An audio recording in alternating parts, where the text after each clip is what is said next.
The Joe Rogan Experience. I made a video once. I said, this is the best Christmas gift you could possibly get a kid.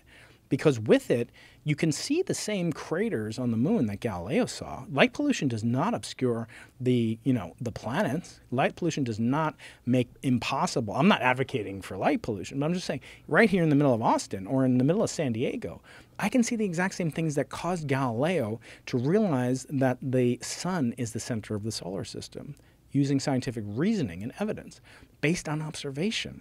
How good are the telescopes? Like, say, if you wanted to look at Jupiter, how much can you see? You can see a lot. What you can see the shape. You can see the shape that it's a planet. Do you know what the word planet means or where it derives from? No. So I love etymology, and stop me if I'm nerding out too much. But planet means wanderer in Greek. Wanderer. Oh. What is it wandering against? The fixed stars. So the fact that you have names for things, I always think it's funny. Like, I'm Jewish, and we have a name for people that aren't Jewish, goyim. Mm-hmm. It's not an insult. It just means non-Jewish. It means nation. Right. Actually, Israel is a goy, which is a nation. But we're 0.2% of the world's population. Like, what the hell? Why are you making up names for? They should make names for you, right? Right. But we have names as astronomers. There were only 5 things they could see that would move in space, and those were the planets from Mercury, Venus. Obviously, they could see Mars and Jupiter and Saturn, but they couldn't see anything else. So they named those things the wanderers, and they wandered against the fixed stars.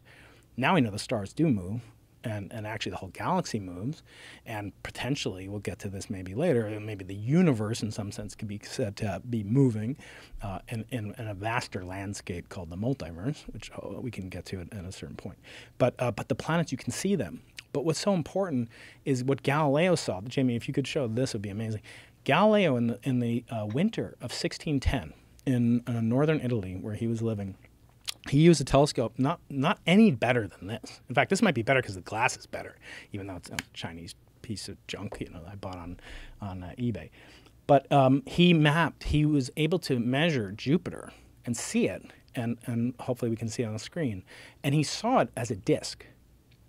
So if you want to see planets, you can differentiate them right now by the fact that they do not scintillate, they do not sparkle, they do not twinkle twinkle like stars do, because they're extended objects that we can actually see through the same and different parts of the atmospheric column. That's what causes scintillation. Like a sniper rifle, they correct for it. They use what's called adaptive optics. That's to avoid like the thermal radiation from the Earth. Like you're shooting something or elk or whatever at great distance, there's thermal radiation close to the ground, and then the air is much cooler, and so you get these boundary layers of the atmosphere that causes differential refraction, which changes the color and the position of where the deer is, and that's not good, right? So they have to correct for that using what's called adaptive optics. Anyway, but the same phenomena happens for the planets. They're so big, they're so close to us. They're not bigger than the stars. Stars are massively bigger than any of our planets, including Jupiter, the biggest planet in the solar system. But because they're close to us, they don't appear to be points, and only points will twinkle.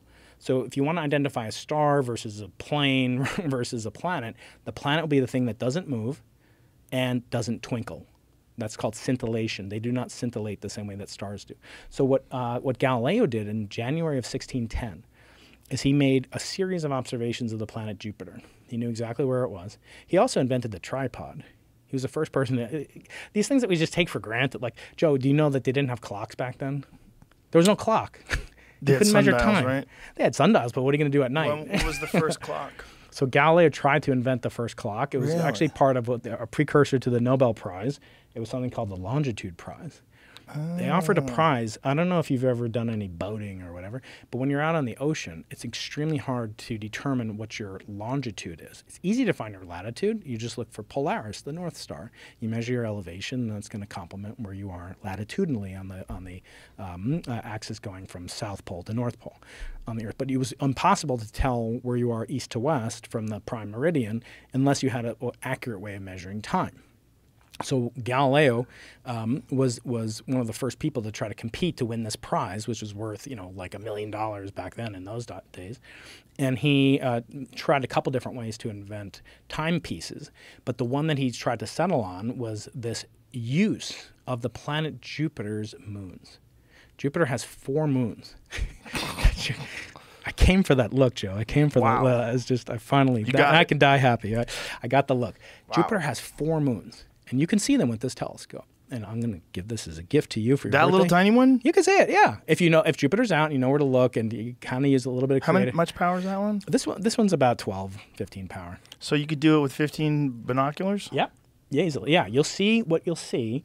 On a tripod? These 4 moons. But I wonder if Jamie, if you could Trying to find find something that wasn't if great. you look up Starry Messenger,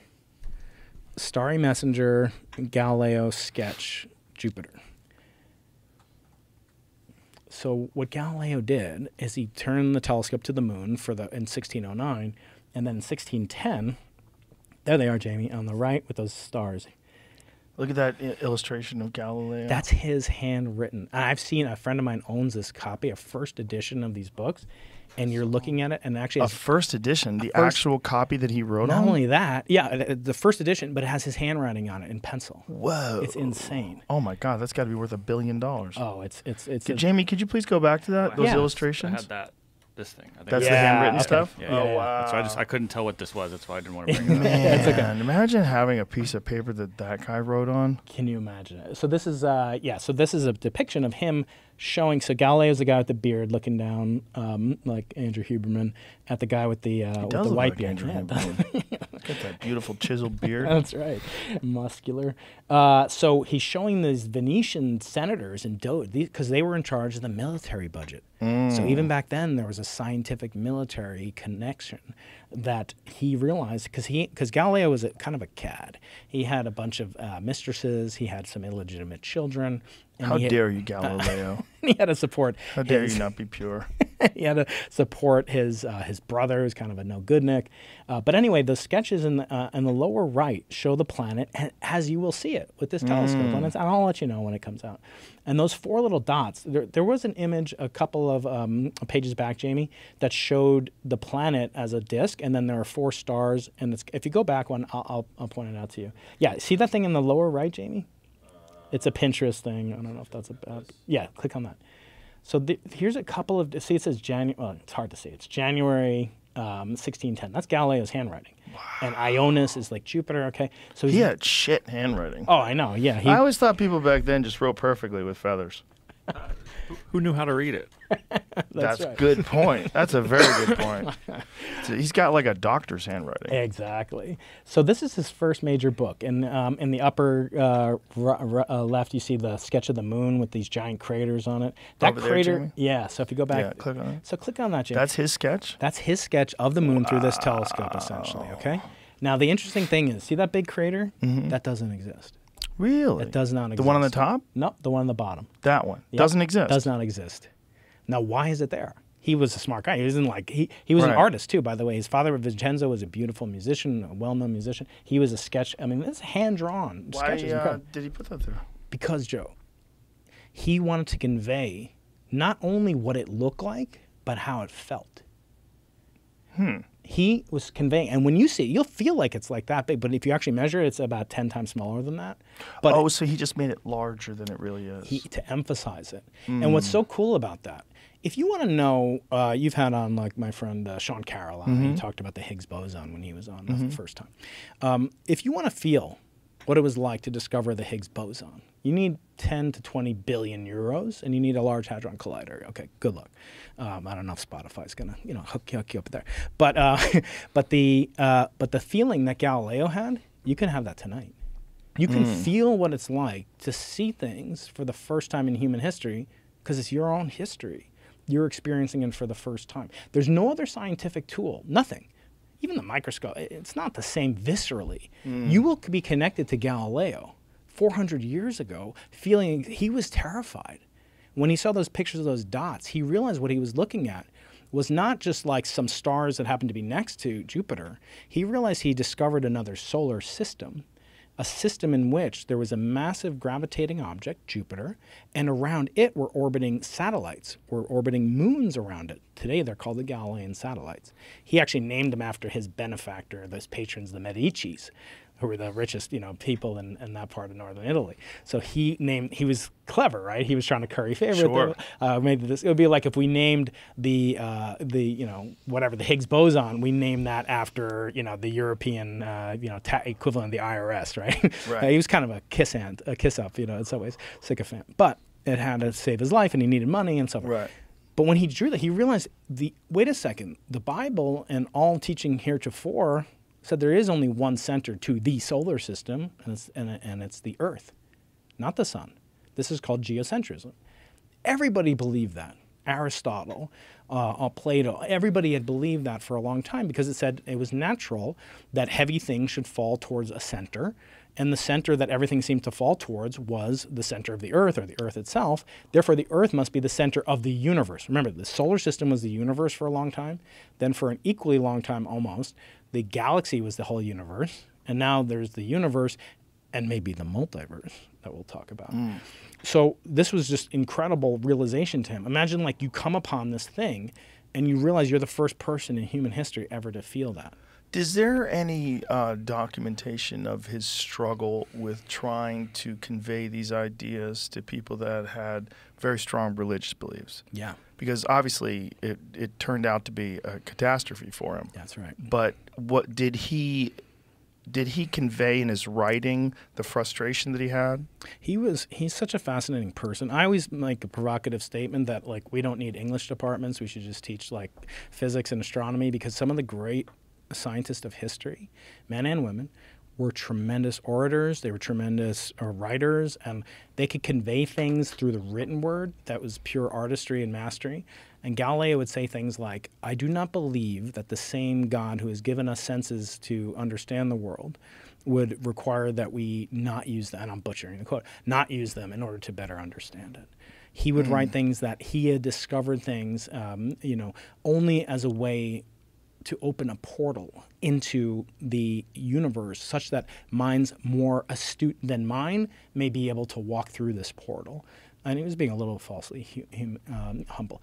But Newton was the same way. Newton would write as a great orator. So you can learn a lot from scientific writing. So therefore, if you only had to choose one thing, I would take the books of Galileo. In this geocentric version of the universe that they've, how is it written in the Bible? Like, how do they describe? It's actually, the atheist, so I call myself a practicing agnostic, which I can define later if you like. But you had on my friend Stephen C. Meyer, which is partially the reason that I'm here, I think. But to have the discussion about the influence of religion on science, and he made the claim that without religion we wouldn't have science on the show a couple of weeks ago. In other words, we wouldn't have the tradition that we can that the world is intelligible. It's not the capricious will of God's playing with human beings as Greeks and others had identified. So the notion of how religious a scientist could be or how religion impacted him was very clear. He would say he was a very religious person.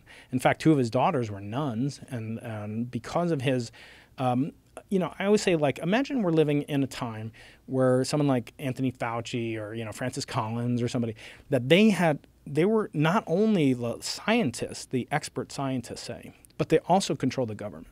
In other words, the most powerful force on earth at that time, at least where Galileo was the Vatican. He never left Italy. He never left.